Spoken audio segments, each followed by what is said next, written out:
Black Myth Wukong, the game that everyone in the gaming world was waiting for since its announcement. You play as a monkey, it has a wonderful world, and you hit things with a stick. Everyone loves it, and everyone agrees that it deserves Game of the Year. Wrong. I have asked the players on the game subreddit to share if they had bad experiences with the game, and man, there were a lot of comments. First of all, a disclaimer. I'm not taking any sides, I'm neither a get good player or a casual player who just wants to enjoy the story. I simply love a good discussion about gaming, and I will be really happy if this video helps anyone who still isn't sure if the game is for them.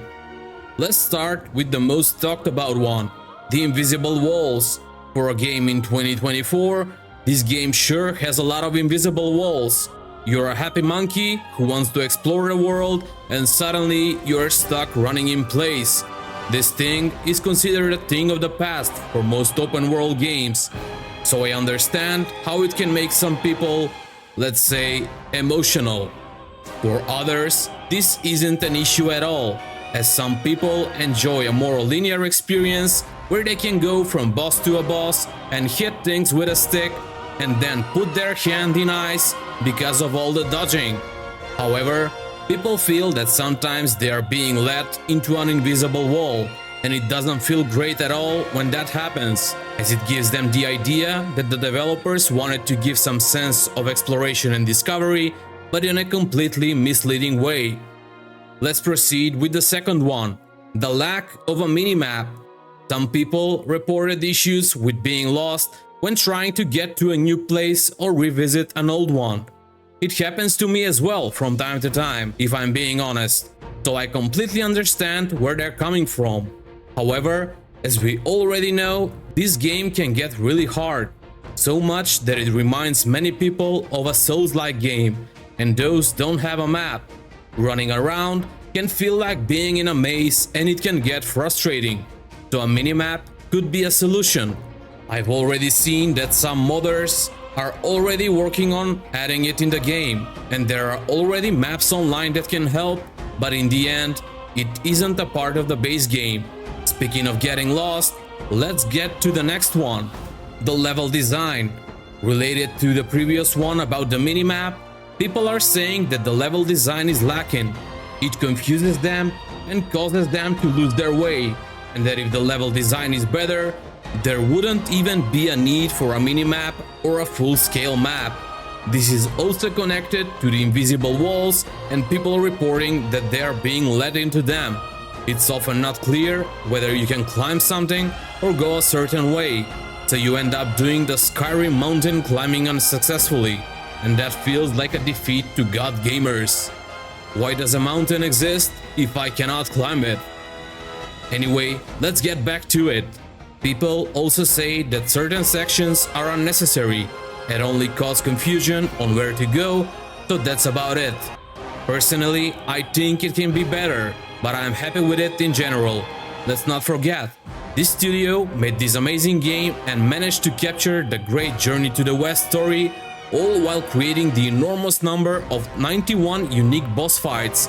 This isn't an easy task, so it's really commendable. Next, the performance issues. Some players, including myself, if you've seen my playthrough videos, have experienced a lot of stuttering on PC, especially in cutscenes and in certain boss fights, even though they're playing on high-end PCs.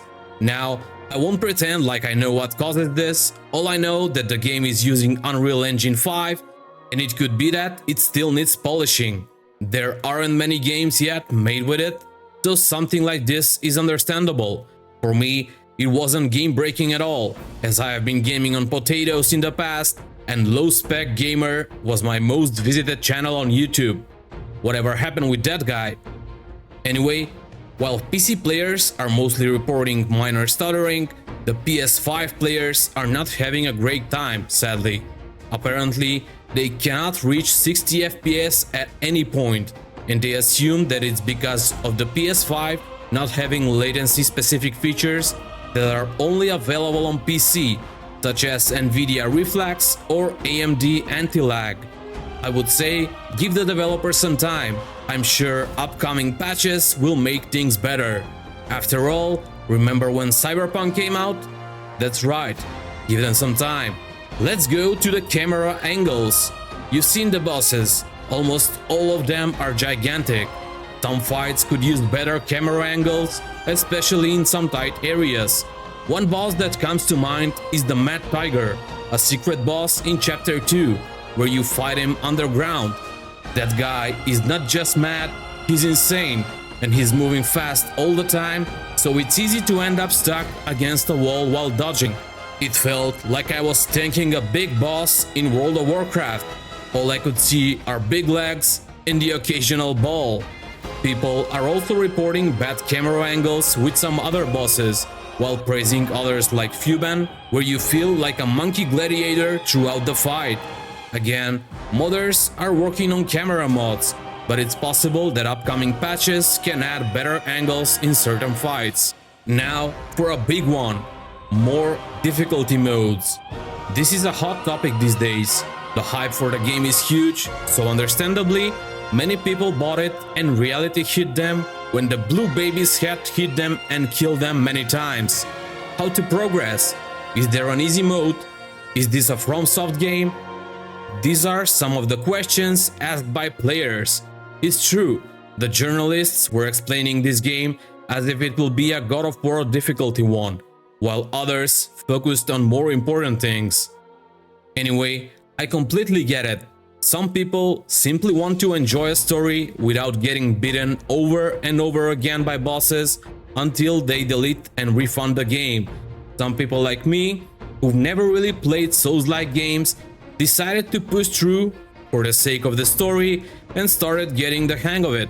Some people resorted to more extreme methods like cheating. In any case, I truly believe that the story is worth exploring, but not everyone has the patience and time to do that, and that's fine. This game isn't for everyone, and nobody will think less of you if you don't play it. I also think that modders will work on difficulty settings in the future, or maybe the developers will implement it themselves, who knows. The next one is the silent protagonist issue. There are people who think that a silent protagonist is killing the immersion, while some think that's fine. I really enjoyed Sun Wukong's laugh and the way he was talking in the intro cinematic. It really brought me joy, but I don't have a problem with a silent protagonist. In fact, I believe that many games coming from Asian gaming studios have a silent protagonist, and same as this one, some like it, some don't. It's a matter of personal preference in the end. Now, another gameplay thing. Lack of ranged attacks and double jumps. I get it. Those rat archers in Chapter 2 that keep shooting from roofs are insanely annoying at times. Some people think that the lack of ranged attacks, or at least double jumps to get to them, is a huge disappointment, even though there are ways to do that by utilizing spirits or full charge thrust stance. However, this can probably be better if there are some platforms to reach mobs without having to resort to changing builds and spirits. The positive thing is, some mobs really only hurt if there is a lot of them, and they can be skipped.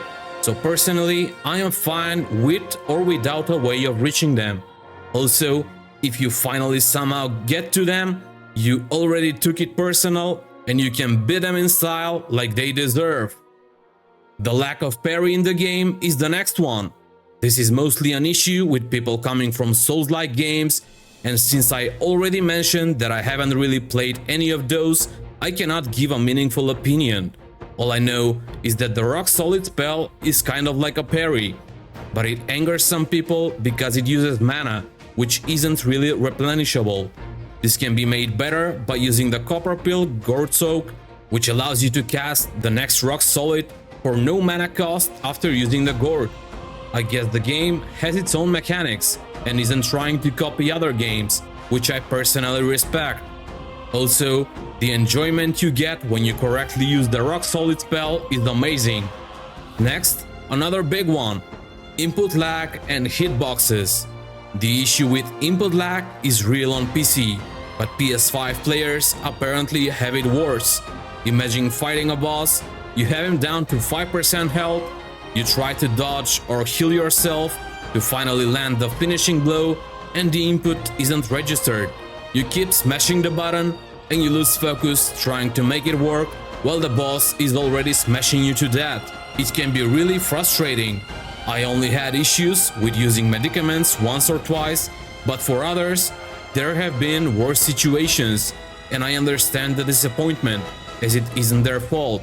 Again, this is probably something to do with how the engine registers input, and I really believe that the developers can patch this thing, as it can really be immersion breaking. What's the point of having a stick if the stick can't work? There are also issues reported regarding the boss hitboxes. Some are experiencing inconsistent hitboxes that are either too small or too big and don't fit the size of the boss. I haven't experienced this personally, but it surely can cause problems. Let's proceed with the next one, HDR and sharpening filter. Personally, I do not use HDR while playing games on PC, only on the PS5. However, some people are very used to using the feature. If you aren't familiar with it, high dynamic range allows for greater contrast in the image you're watching, which can make a huge difference for games, so I am really sorry people who use it. As someone who has a photography hobby, I understand how important contrast is. Hopefully, this can be added in upcoming patches. I might even try it myself. I keep forgetting that my screen supports HDR in games. Next, we have more acrobatics and puzzles. People who've played many open world games, especially on PlayStation, are very used to having the protagonist do acrobatics and puzzles to reach a certain area. Now I know, the destined one is a monkey, and you want him to jump and do tricks, but I don't think the developers wanted to go in that direction. Don't get me wrong, I have nothing against it. It would add additional fun to the game, and it can really take our minds off the beating we just took from a boss. But I think only the modders are thinking of things like this at the moment. If we can have dragons replaced by big chickens in Skyrim, why not have a full-blown circus minigame in Black Myth Wukong? I'm joking, relax. Next up, the leveling system. Some players feel like the leveling system in the game is very grindy and leads to exhaustion. I just entered chapter 3, so I haven't experienced this, but I see how it can be an issue for some players who are used to leveling systems in other games. There are others who, well, can't get enough of it, it seems. This reminds me of that one guy who was leveling up in World of Warcraft by simply picking flowers in the starting zone. What legends we have in the gaming world. Anyway, let's go to the next one. We're near the end, so stay with me here. Next up, we have Gold Tracker. This is purely something on the wish list of some players who want to keep track of how many shrines, meditation spots and similar they have visited. This can be a quality of life feature in the upcoming updates, and I would certainly love to see it. It can be something like what we have in Ghost of Tsushima, and that game really made me find everything on the map. Now, for the last one, and another thing that is on the wish list of at least one person, more monkey women. I think this is self-explanatory, and I will not comment further. That was it, guys. These are some of the most talked about things about Black Myth Wukong. I'm sure there is more, so please leave a comment if you have something to add to the list. Hell, feel free to leave a comment only to tell me to get good. I don't mind. I hope you enjoyed this, and who knows, maybe we'll see some of these things implemented in the future, either by the developers themselves or by the modding community.